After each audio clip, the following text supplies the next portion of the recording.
Salam, hər vaxtınız xeyir əziz abituriyentlər. Bildiyiniz kimi bu gün 19 aprel növbəti buraxılış imtahanı keçirildi. Naxçıvan ərazisindəki abituriyentlər, məzunlar, eləcə də növbəti xarici dil, ikinci xarici dil imtahanı verən şagirdlər üçün.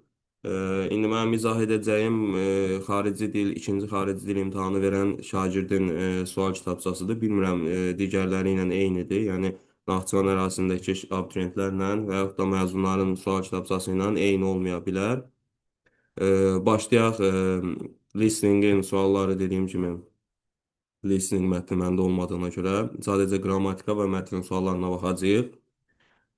PDF şəklində videonun aşağı hissəsindən sual kitabçasını yerləşdirəcəm. Oradan daxil olub götürə bilərsiniz. 7-ci sualdan başlayaq. Qrammatika sadə idi yenə. Çətin formada salınmamışdı. There was a storm at night. Night sözünün mövzusudur. Night'ın qabağına at sözünü qoyacağıq. 3 or 4 hours, 3-4 saat ərzində müddətində. Biz bilirik ki, müddətin qabağında for işlənər, on yox. Burada cavabımız C bəndidir. 80-ci sualda Nick is always ready to help. Hər zaman köməyə hazırdır, kömək eləməyə hazırdır. İndi o necə adamdır? Bura müsbət mənalı sözlər yazmaq lazımdır. Generous, səxavətli, kind, mehriban, düzdür. Cavabımız C bəndidir burada. Yəni 1 ilə 4. Davam edirik 9-cu sual. It's late autumn but there are still flowers in the garden deyir. Flower sözü sayılan cəm isimdir. Cəm isim isə mat sayıl mevsimdən işlənir. Elotdan sonra isim gəlmir. 1-3-dür cavabımız B bəndi düzgündür. 10-cu sualda she let him bu kompleks object mövzusudur. Let birinci qrup feildir. Birinci qrup feildirsə bura qoyduğum kompleks object tuzsuz, ing-siz olmalıdır. Şəxsi zamana görə dəyişə bilməz. Kompleks object cavabımız D bəndi düzgündür. 11-ci sualda quickest animal sifətinin üstünlük dərəcəsidir. Bura Z artiklı qoymaq lazımdır. World sözü də vahid olan isimlərdəndir. Z ilə işlənir. İndi world Y bəndə olacaq. Bu da düzgündür. 12-ci sual sadə bir sual. İsimləri seçin deyir burada. Dangerous sifətdir, təhlükəli. Silent səssiz, sifətdir. Easy asan, comfortable rahat. Bunlar hamısı sifətdir. Picture'dir, culture'dir, şəkil və yaxud da mədəniyyət. Bunlar nitq səsi olaraq isimdir. 13-cü sualda verilmiş cümləni məzun növə çevirməyimizi istəyir. Our head chef has created this dish today. Burada tamamlığımız this dishdir. Has created indiki bitmiş zamandadır. İndiki bitmiş zaman məhsula keçəndə ortaya bir dənə bin əlavə edirdik. Yəni has been created olacaq. B bəndimiz düzgündür. Sadə testdir. 14-cü sualda match the verbs to the definitions deyir. Sözləri mənalarına uyğunlaşdır. Show göstərmək. To let someone see something elə biri A bəndi düzgündür gedəcək. Kiməsə nəyisə göstərmək. Scold da anlamaq deməkdir. To speak angrily to somebody because they have done something wrong. Bir kəs bir şeyi yanlış eləyəndə ona əsəbləşmək, əsəbi danışmaq, onu danlamaqdır. Bu 2-yə C olar. 3-ə də B qalır. To şeyə bölmək, paylamaq. To divide something between two or more people. 2 və daha çox insan arasında nəyisə bölmək. 3-ə də olacaq B bəndi. A, C belə düz yazıbdı, cavabımız D bəndidir. 15-ci sual complete the sentence mövzusudur ki, 9-u da 15-i də imtahana düşmüşdü. Want to know-dan sonra zət bağlayıcısı gəlmir. Bunu çıxarıq buradan. Biz bilirik ki, buraya yazdığımız ikinci cümlənin söz sırası nəqli söz sırası olmalıdır. Yəni, köməkçinin mübtədanın qabağına keçə bilməz. Həmçinin when və what time bağlayıcılarından sonra indiki bitmiş zaman da gəlmir. Bunu buradan çıxaram. Burada meeting mübtədadır, has keçib qabağa çıxaram. Burada yenə meeting mübtədadır, will keçib qabağa. Cavabımız D bəndi düzgündür. 16-cı sual make-up sentence cümlə tamamlamaq. Cümlə məzmun növdə verilibdir. New articles are translated by students at the lesson twice a week deyir. Burada başlayır cümləmiz new articles-la, yəni 5 ilə, sonra xəbər gəlir are translated, sonra kim tərəfindən, şagirdlər tərəfindən 4, by the students 1. Harda yer zərfi, zaman zərfi. Birinci yer zərfi gəlir, sonra zaman zərfi. At the lesson, dərsdə. Zaman zərfi twice a week, həftədə 2 dəfə. Davamımız olur nə? Y bəndi. Davam edirik.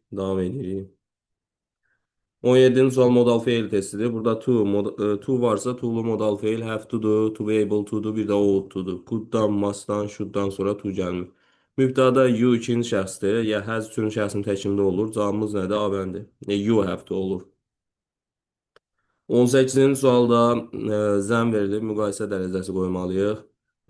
Very frightening, too frightening və frightening. Bunlar nədir? Adi dərəcədir. Muchdan sonra adi dərəcədə sifət yaza bilmərik. Muchdan sonra müqayisə gəlir. Much more frightening olur. Burada cavabımız C bəndidir.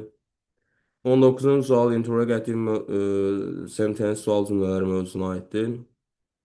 Bizim qaydamız var ki, sual cümləsinin sonunda söz önü gəlirsə, sənin sual sözün ya who'dur, ya what'dur, bir də from olarsa where də qoymaq olur.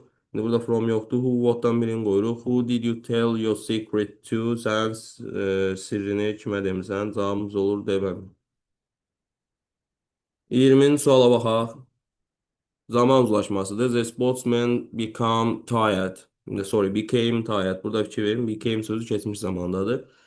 Bağlayıcının sağ tərəfi də uzlaşmaya görə keçmiş olmalıdır. Burada keçmiş olan bir dənə variant var. Were playing while they were playing. Oynayarkən idmançılar yoruldu. B bəndi düzgündür. 21-ci suala baxaq. Əvəzlik testidir. Bu cümləyə fikir verin. Cümlə inkardadır. Yəni bura inkardırsa mən N-nin törəmələrindən bir şey qoymalıyam. Samlar gedir, ikinci inkar olmaz. N-nin törəməsi arasında qalanda N-dən sonra normalda isim gəlir, törəməsindən sonra əsasən isim gəlmir. Cavabımız ona görə də burada A bəndi olur. As everybody is bought, as everything is bought, hər şey alındığına görə we don't need to buy anything else, daha nəsə almamıza ehtiyac yoxdur deyir. 22-ci sualda Julia was happy, Julia xoşbəxt idi, bağlayıcı qoyuram, sonra digər cümləyə baxaq. She had passed her final exam successfully, sonuncu imtahanı uğurla keçmişdi. Bu iki cümləni necə bağlayacağım? Xoşbəxt idi çünki imtahanı uğurla keçmişdi, because olur A bəndi. Readingimizə baxaq. Niihau, the seventh largest island in Hawaii with fewer than 200 people. 200'den daha az insanla Hawaii'nin 7. en büyük adası Niihau adasıdır. In 1864, the Robinson family from Scotland bought this island. 1864'te Şotlandiya'dan Robinson ailesi bu adanı alır. They allowed indigenous population to stay on the island and use their native language. Onlar buranın yerli əhalisinə burada qalmağa və öz dillərindən istifadə etməyə icazə verirlər. Qısaca mətnimiz nə haqqındadır? Hawaii'nin 7-ci ən böyük adası haqqındadır. 23-cü suala baxırıq. Why was Niihau called the Forbidden Island? Niyə Niihau'nu qadağan olmuş ada hesab edirdilər? Baxın bu hissədə deyir. Deyir ki, their main purpose was protect their culture and tradition of the local people of the island. Onların əsas məqsədi adanın yerli əhalisinin mədəniyyətini və adətini qorumaq idi. That's why people began to call it Forbidden Island. Buna görə də adanı qadağan olmuş ada elan elədilər. According to the rules, qaydalara görə they forbade tourists to visit the island. Onlar turistləri adaya gəlməyə qadağan edirdilər ki, onların mədəniyyətlərinə problem, adətlərinə problem yaranmasın. Deməli, onun qadağan olmuş ada olmasının əsas səbəbi Robinson ailəsinin ora heç kimi buraxmaması idi. Məsələn, baxın burada C bəndimiz düzgündür. Foreigners were not allowed to visit the island. Yəni, əcnəbilərə adaya gəlməyə icazə verilmirdi. Cavabımız C bəndidir. 24-də mətnə görə düz olanı istəyir. Fishing and hunting are the main ways of getting food for the native people. Yerli əhali üçün qida əldə eləməyə əsas yolları nə idi? Balıqçılıq və ovçuluq idi. Bu da mətndə deyilirdi. Deməli, baxın burada. Deməli, today the indigenous people of Niihau mainly go fishing and hunting to get their food. Əsasən qidasını bunlardan əldə edir. Cavabımız elə A bəndi burada düzgündür. 25-ci suala baxaq.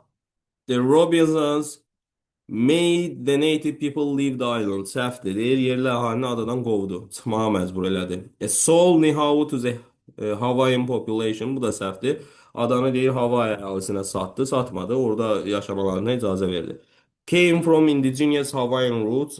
Yerli Hawaii qəbilələrindən gəlirdilər. Yox, Şotlandiyadan gəlmişlər. Change the language of Niihau. Adanın dilini dəyişdi. Yox.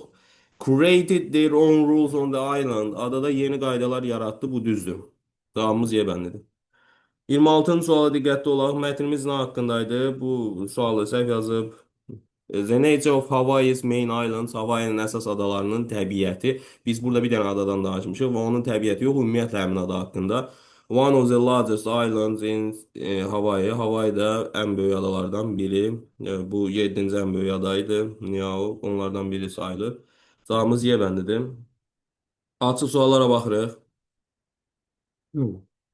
Deməli, to keep somebody or something safe, bir kəsi və yaxud da nəyisə təhlükəsiz saxlamaq.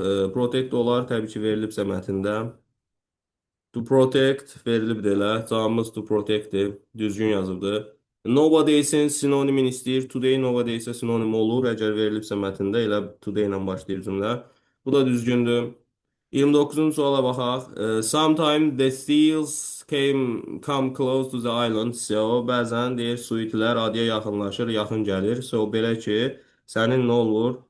To the island. So, visitors bu cümlədir. Fikir verin. Visitors may have an opportunity to see them. Onları görməyə şansı olur.